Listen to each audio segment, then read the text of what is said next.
अब next question है बेटा, 5 वर्ष बाद जैकब की आयु उसके पुत्र की आयु से 3 गुनी हो जाएगी। 5 वर्ष पूर्व जैकब की आयु उसके पुत्र की आयु से 7 गुनी थी, तो उसकी वर्तमान आयु क्या है? कह रहा 5 वर्ष बाद जैकब की आयु उसके पुत्र की आयु से 3 गुनी है। 5 वर्ष बाद जैकब कौन है? पिता है और उसके पुत्र। तो मैंने क्या माना यहाँ पर, मुझे दोनों की आयु मालूम नहीं है, मैंने पिता की आयु को क्या मान लिया x और पुत्र की आयु को क्या मान लिया y। अब आपसे कह रहा है कि 5 वर्ष बाद उसकी आयु 5 वर्ष बाद जैकब की आयु उसके पुत्र की आयु से 3 गुनी हो जाएगी। कह रहा क्वेश्चन में क्या कह रहा, मैं एक बार फिर से पढ़ रही हूँ। 5 वर्ष बाद आपसे क्या कह रहा है कि जैकब की आयु उसके पुत्र की आयु से 3 गुनी हो जाएगी। तो बेटा हमारे पास पिता की आयु हमने क्या मान ली x और पुत्र की आयु को हमने क्या मान लिया y। तो 5 वर्ष बाद जो है वो पिता की आयु क्या हो जाएगी x प्लस y और पुत्र की आयु क्या हो जाएगी, पुत्र की आयु y प्लस 5।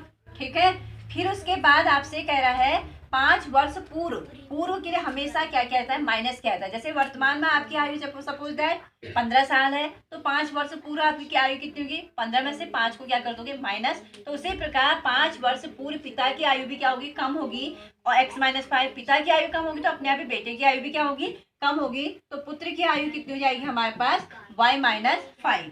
अब हमसे कह रहा है, कंडीशन क्या कह रहा है कि 5 वर्ष बाद जैकब की आयु उसके पुत्र की आयु से 3 गुनी हो जाएगी। किसकी आयु, पिता की आयु, किसकी आयु की, अपने पुत्र की आयु की 3 गुनी है। तो पुत्र की आयु के आगे आप क्या लगा देंगे यहाँ पर 3।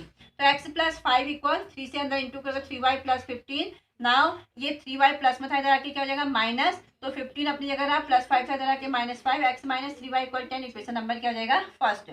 फिर अब आपसे कह रहा है सेकंड कंडीशन में 5 वर्ष पूर्व कह रहा, पूर्व के लिए मैंने जैसे कि अभी आप लोगों को बताया क्या कहता है माइनस कहता है। तो 5 वर्ष पूर्व पिता की आयु क्या हो जाएगी x माइनस 5, तो पुत्र की आयु भी क्या होगी, कम होगी, इनकी क्या हो जाएगी y माइनस 5। लेकिन जब पिता की आयु है वो अपने पुत्र की आयु की कितनी गुनी है, 7 गुनी है, तो पुत्र की आयु के आगे क्या लगा दोगे 7। कि x माइनस 5y इक्वल अंदर मल्टीप्लाई करना, तो 7i माइनस 35। फिर हमने क्या किया, वेरिएबल्स को एक साथ लिया, तो यहाँ से हमारी एक इक्वेशन बन गई x minus 7y equal minus 30। Equation number second. अब इक्वेशन फर्स्ट से x माइनस 3y इक्वल 10 दिया था आपको इक्वेशन फर्स्ट। तो मैंने क्या किया, हम अब यहाँ पर प्रतिस्थापन विधि से कर रहे हैं। तो प्रतिस्थापन का मतलब होता है कि एक का मान दूसरे के पदों में, तो माइनस 3y था, इधर आके क्या हो गया प्लस 3y। इक्वेशन थर्ड से x का मान इक्वेशन किस में रखेंगे, सेकंड में। तो सेकंड में जहां पर हमारा x था उसकी जगह 10 प्लस 3y रख दिया मैंने, माइनस 7y इक्वल माइनस 30।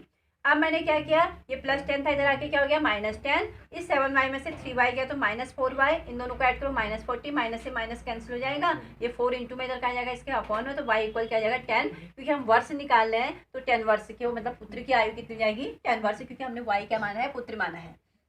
फिर y का मान इक्वेशन नंबर थर्ड में रखना, तो वहां पर से आपके x की निकल जाएगी, x की वैल्यू कितनी आई 40, तो 40 वर्ष उसके पिता की आ जाएगी। इसलिए यहाँ पर लास्ट में लिखना पिता की आयु बराबर 40 वर्ष और पुत्र की आयु बराबर कितना जाएगा 10 वर्ष। आज के लिए इतना काफ़ी है, फिर वीडियो में नहीं आ पा रहे ज़्यादा क्वेश्चन, इसलिए मैं एक क्वेश्चन आप लोगों को वैसे बता दूंगी, ठीक है, उसकी फोटो भेजूंगी, और आप लोग जो है इन क्वेश्चनों को जरूर से नोटबुक में हर हाल में इसको सॉल्व करना है।